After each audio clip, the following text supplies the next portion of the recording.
পড়া শেষ করলাম।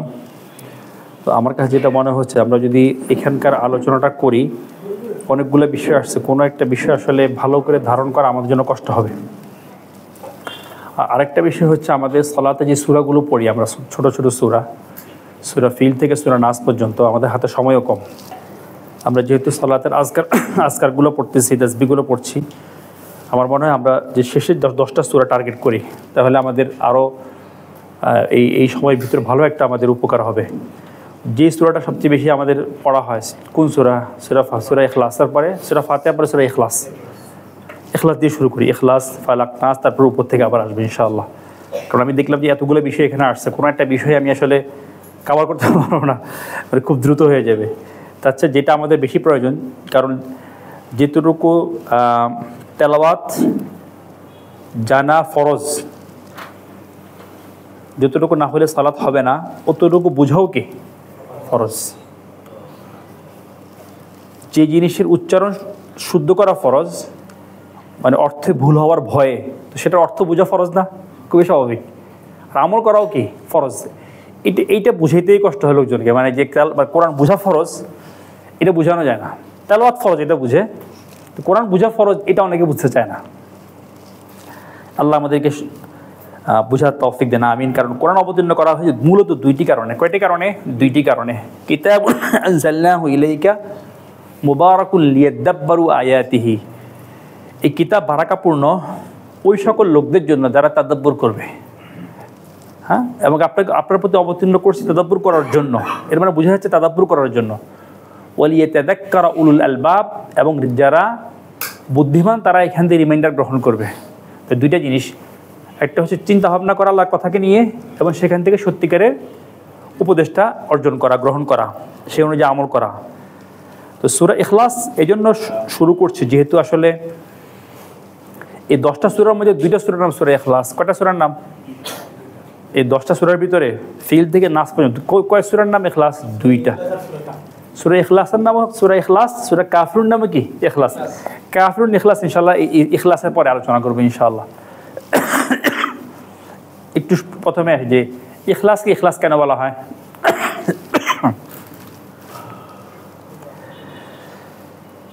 ইখলাসু তাওহীদিল্লাহি আযজা ওয়া জাল্লা। ইখলাসু তাওহীদিল্লাহি আযজা ওয়া জাল্লা। যদি এক বাক্যে বলতে চাই যে তাওহীদকে, একত্ববাদকে একমাত্র আল্লাহর জন্য এই বিষয়ে একনিষ্ঠ হওয়া, নিজেকে একনিষ্ঠ করা। আবার বুঝেন যে একত্ববাদ একমাত্র সত্য ইলা আল্লাহর জন্য, এই বিষয়ের ব্যাপারে কি হওয়া? একনিষ্ঠ হওয়া। এই জন্য সূরার নাম কি? ইখলাস। অর্থাৎ আপনি নিজেকে একনিষ্ঠ করবেন তাওহীদের ব্যাপারে। বুঝে আসছে? কুল হুয়াল্লাহু আহাদ। বলুন হে রাসূল, হুয়া তিনি, আল্লাহু আহাদ আল্লাহ কি? এক, অদ্বিতীয়, শুধু এক না। কারণ এক আরবি কি? ওয়াহিদ, আহাদ না। এক আরবি কি? ওয়াহিদ। যারা আপনার আরবি জানেন। এক আরবি আসলে কি?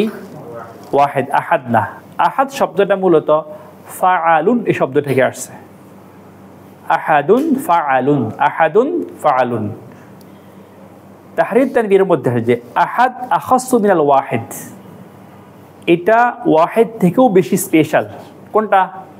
আহাদটা। এই জন্য বিলাল রাদিয়াল্লাহু আনহু যখন তাকে কষ্ট দিচ্ছিল, কাফেররা শাস্তি দিচ্ছিল, তিনি ওয়াহিদ বলেন, কি বলেছেন? আহাদুন আহাদুন। বুঝে আসছে? এক অদ্বিতীয়, এক অদ্বিতীয়। আর ওয়াহিদ মানে কি? এক। বুঝে আসছে? আসলে এক অদ্বিতীয় না। আসলে জিনিসটা হচ্ছে কি, আহাদুন শব্দটা ফাআলুন শব্দ থেকে আসছে। এটা আপনারা জানেন মুবালাগা সিগা। বুঝে আসছে? মানে সবচেয়ে বেশি একক, এককের চূড়ান্ত পর্যায়ে বলতে পারেন। এককের চরম না বলে চূড়ান্ত পর্যায়ে। হ্যাঁ, চরম বলেন একটু নেগেটিভ অর্থ চলে আসবে। যে এখানে আমরা জানি আল্লাহু আহাদ এটা একটা নমিনাল সেন্টেন্স এবং নামবাচক বাক্য। আল্লাহ মুবতাদা আর এখানে আহাদ খবর। তাহলে আর যদি আমরা বালাগাত দিক থেকে চিন্তা করি, আল্লাহ আহাদ, আল্লাহ মৌসুফ আর আহাদ কি? সিফা। আল্লাহ মৌসুফ মানে কি? যাকে বৈশিষ্ট্য মণ্ডিত করা হয়। তাহলে আহাদুন দিয়ে যাকে বৈশিষ্ট্য মণ্ডিত করা হয় তিনি কে? আল্লাহ, আর কেউ না। একত্ববাদ একমাত্র সত্য ইলা আল্লাহর জন্য, আর কারোর জন্য না। বুঝে আসছে? অর্থাৎ এইখানে আসলে এই যে আহাদুন শব্দটা সিয়াকুল মুবালাগা, আর এই সিফাটা সাব্যস্ত হওয়ার জন্য আল্লাহর জন্য। তো আল্লাহ শব্দের অর্থ কি? আল মা'বুদুল হক। আল মা'বুদুল হক আসলে বাক্যটাকে আমরা এভাবে চিন্তা করি, এভাবে হবে তাওহীদুল্লাহ। আসলে কি দাঁড়াবে? তাওহীদুল্লাহ। তাওহীদুল্লাহ অর্থ কি? ইফরাদুল্লাহ তাআলা ফিল ইবাদাহ, মানে আল্লাহকে ইবাদতের ক্ষেত্রে আল্লাহকে একক বলে কি করা? স্বীকার করা। এটা কি বলা হয়? তাওহীদ। তাহলে এখানে আসেন যে আল্লাহু আহাদ, মূলত যদি এটাকে আমরা শব্দটাকে আগেরটা পরে এটা নেওয়া যাবে, এটা আপনারা যারা ভাষা বোঝেন তারা বোঝেন যে তাওহীদুল্লাহি বলা যাবে, বুঝে আসছে? তো এটাকে তাওহীদুল্লাহ বা আল্লাহু আহাদ দুইভাবে বলা যাবে। আল্লাহু আহাদ বললে এক অদ্বিতীয় এই বিষয়টা একমাত্র সত্য ইলা আল্লাহর জন্য সাব্যস্ত, আর কারোর জন্য না, বুঝে আসছে? তাহলে আল্লাহ এক, এই কথাটা হচ্ছে আসলে এই কথাটা খুব স্ট্রং কথা না, বরঞ্চ একত্ববাদ, ওয়াহদানিয়াহ, একমাত্র আল্লাহর জন্য আর কারোর জন্য নয়, এটা হচ্ছে কি? এটার একটু অনুবাদ, খুব কাছাকাছি অনুবাদ, আর অনুবাদ দিয়ে পুরোটা আসলে বোঝা যায় না। তাহলে আল্লাহু আহাদ, এরপর আয়াত কি? আল্লাহু আস-সামাদ। আল্লাহু আস-সামাদ। সমাদ শব্দের দুইটা অর্থ। ইবনে আব্বাস রাদিয়াল্লাহু আনহুর মতো কয়টা অর্থ? দুইটা। সমগ্র সৃষ্টি, আগে সমাজ শব্দটা এর ব্যাখ্যা করে আসি। সামাদুন কিন্তু আসলে ফাআলুন একই ফরম্যাটে, আহাদুন যে ফরম্যাটে, সামাদুন কি একই ফরম্যাটে, ফাআলুন দুইটাই ফাআলুন। আহাদুন সামাদুন, বুঝে আসছে? এখানে আলিফ লাম আসছে আস-সামাদ, এই জন্য মনে হচ্ছে না অন্য ওয়ার্ড না, আসলে অন্য ওয়ার্ড না। তাহলে একই অর্থ যে সমাদ হওয়ার ইস্যুটা একমাত্র কার জন্য? আল্লাহর জন্য, সত্য ইলা আল্লাহর জন্য, আর কারোর জন্য না। তাহলে এখানে আসেন সমাদের অর্থ কি? সমাদের দুই দিক থেকে অর্থ হবে। একটা হচ্ছে সমগ্র সৃষ্টি তার প্রতি কি নির্ভরশীল, বুঝে আসছে? তিনি কোন সৃষ্টির প্রতি নির্ভরশীল নন চূড়ান্তভাবে। চূড়ান্তভাবে কোথেকে অর্থ আসছে? ওই যে সামাদুন ফাআলুন, ওই ফরম্যাটে আসছে জন্য মুবালাগার অর্থ। আবার খেয়াল করেন, আল্লাহু আস-সামাদ, প্রথমকে আমরা তাওহীদকে সাব্যস্ত করলাম কার জন্য? আল্লাহর জন্য। এখন মূলত তাওয়াক্কুলকে সাব্যস্ত করছে কার জন্য?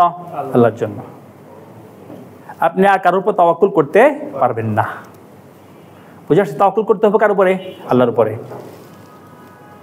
আমাদের কিন্তু আসলে মৌখিকভাবে এটা বললেও বাস্তবে এটা পাওয়া যায় না আমাদের জীবনে। দেখবেন তাওয়াক্কুল কার উপরে হয়? হ্যাঁ হ্যাঁ,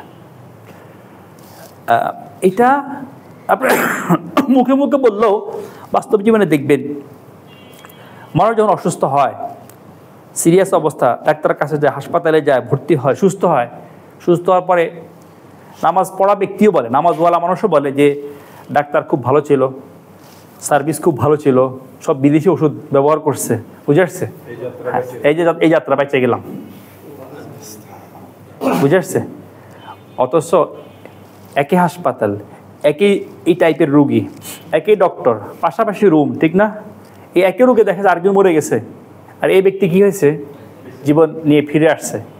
যদি ওষুধ ভালো করতো, ডাক্তার ভালো করতো, হাসপাতাল ভালো করতো, তাহলে ওই লোক বললো কেন? ঠিক না?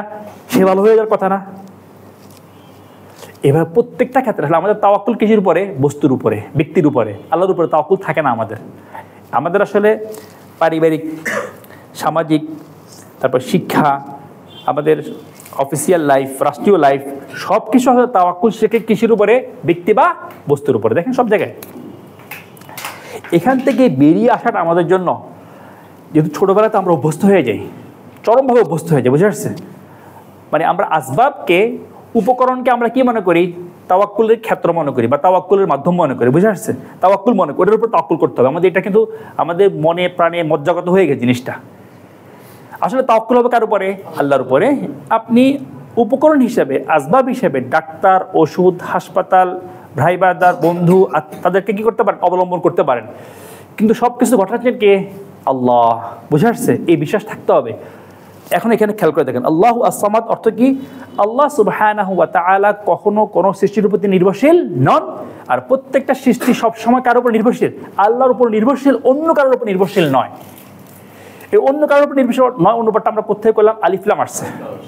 সাধারণত খবর যেটা, বা প্রেডিকেট বলে না, সাবজেক্ট প্রেডিকেট, সেটা আসলে ইনডেফিনিট হয়, আল ছাড়া হয়, যেমন আল্লাহু আকবার, আল্লাহু আহাদুন, আল্লাহু আলিমুন, আল্লাহু হাকিমুন, আলিফ লাম ছাড়া হয়। বুঝে আসছে? এখানে আলিফ লাম আসছে না, আল্লাহু আস-সামাদ, কি আসছে? আল্লাহু আস-সামাদ। এর মানে কি? একমাত্র সামাদ হচ্ছে আল্লাহ, আল্লাহ ছাড়া কেউ সামাদ নন, আল্লাহ ছাড়া কোনো সামাদ নাই। একটা বিষয় খেয়াল রাখবেন, যে ব্যক্তি বা বস্তু আপনার উপকার করছে সেটাকে উপকার করার সক্ষমতা কে দিয়েছেন? আল্লাহ। তাহলে মূলত উপকার করছেন কে? আল্লাহ। এমন হইতে পারে খুব প্রিয় বন্ধু আপনাকে ধরেন কোনো একটা বেশ সাহায্য করার কথা, হাওলাত দেওয়ার কথা, দেখবেন যে তার মন ঘুরে গেছে, হয় না এরকম? যে দোস্ত, আমি তো অনেক চিন্তা তোমাকে দিব, কিন্তু এমন একটা সমস্যা, পারিবারিক সমস্যা তৈরি হয়েছে, আমি আর তোমাকে দিতে পারতেছি না টাকার হাওলাত, বুঝে আসছে? মাফ করো এবারের মতো, হয় না এরকম? আল্লাহ এতটা দয়ালু আর রহমান রাহিম, তো আমাদের প্রতিটা ঘটনায় মানে ধরা খাওয়ায় শিক্ষা দেন না তিনি, তাহলে আমাদের খবর আছিল। জীবনে প্রতিটা মুভমেন্টে, প্রতিটা ইভেন্টে আল্লাহ আপনাকে ঠেকায় ঠেকায় শিখান না আসলে, বুঝে আসছে? ঠেকায় ঠেকায় শিখলে কিন্তু ঠিকই মানতেন, যে ঠেকা ঠেকা শিখে তো তাই ঠিক কিন্তু মানতেন যে তাওয়াক্কুল করতে কার উপরে? আল্লাহ, আর কারোর উপর তাওয়াক্কুল করা যাবে না। তাহলে দুইটা বিষয় আমরা শিখলাম, সময় শেষ, যে কারণ এগুলো একবার কোর বিষয়, তো এগুলো ঠিক না হলে আসলে ধরুন অন্য লম্বা আলোচনা করে আমার কাছে মনে হয় যে আপনাদের এই ইনফরমেশনগুলো বেশি জরুরি। আজকে ওই যে কারণের আলোচনা আসছে, তারপরে আপনার মুসা আলাইহিস সালামের লম্বা আলোচনা আসছে, এর আগে শুরুর দিক থেকে আল্লাহ সুবহানাহু ওয়া তাআলা অনেকগুলো নিয়ে আমাদের কথা তুলে ধরে আমাদেরকে শিক্ষা দিচ্ছিলেন বিভিন্ন ইস্যুতে।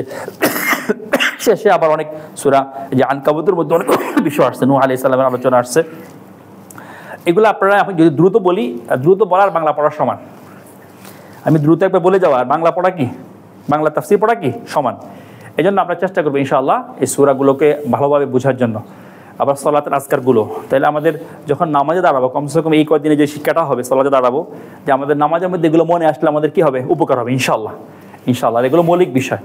তাহলে আমি শেষ করছি, আল্লাহু আহাদ অর্থ কি? আল্লাহ এক, অদ্বিতীয় বা একত্ববাদ, একজন্য একমাত্র সত্য ইলা আল্লাহর জন্য সাব্যস্ত সবসময়, আর কারোর জন্য নয়। আল্লাহু আস-সামাদ, আল্লাহ একমাত্র সামাদ, আর কেউ নন। অর্থাৎ সর্বদা আল্লাহর উপরে তাওয়াক্কুল করতে হবে, আর কারোর উপর তাওয়াক্কুল করা যাবে না। আল্লাহর উপর নির্ভর করতে হবে, আর কারোর উপর নির্ভর করা যাবে না। আর আল্লাহ সবসময় আমাদের থেকে কি অমুখাপেক্ষী, এটার ব্যাখ্যাটা ইনশাআল্লাহ পরবর্তী আয়াতে আসবে, ইনশাআল্লাহ আমরা আলোচনা করব। আল্লাহ সুবহানাহু ওয়া তাআলা আমাদেরকে, আমাদের প্রথম প্রজন্ম সাহাবীগণ, তারা যেভাবে কোরআনটা বুঝছেন, তাদের কোরআন বোঝার যে মাধ্যমগুলো ছিল তার মধ্যে ছিল ভাষা অন্যতম একটা জিনিস। তার মধ্যে অন্যতম একটা ছিল কি? ভাষা। কারণ আসলে তারা ভাষা ও সাহিত্যের ক্ষেত্রে চরম লেভেলে পৌঁছছিল আরবের লোকেরা। অতএব যখন এই কোরআন আসছে, তারা কোনো রকম ব্যাখ্যা ছাড়াই বুঝতো। কিছু কিছু বিষয় বুঝতো না, যেগুলা তাওহীদের বিষয় বা অন্য কিছু বিষয় তারা বুঝতো না, তারা যেগুলো জানতো না, প্রেক্ষাপট জানা ছিল না, কিন্তু সাধারণত বিষয়বস্তু তারা কি খুব ভালোভাবে বুঝতে পারতো আরবরা, বুঝে আসছে? এই জন্য আমরা চেষ্টা করব হাদিসের মাধ্যমে, ভাষার মাধ্যমে এই বিষয়গুলো অনুধাবন করানোর জন্য। আল্লাহ আমাদের তৌফিক দেন, আমিন। জাযাকুমুল্লাহ খাইর। আসসালামু আলাইকুম ওয়া রাহমাতুল্লাহ।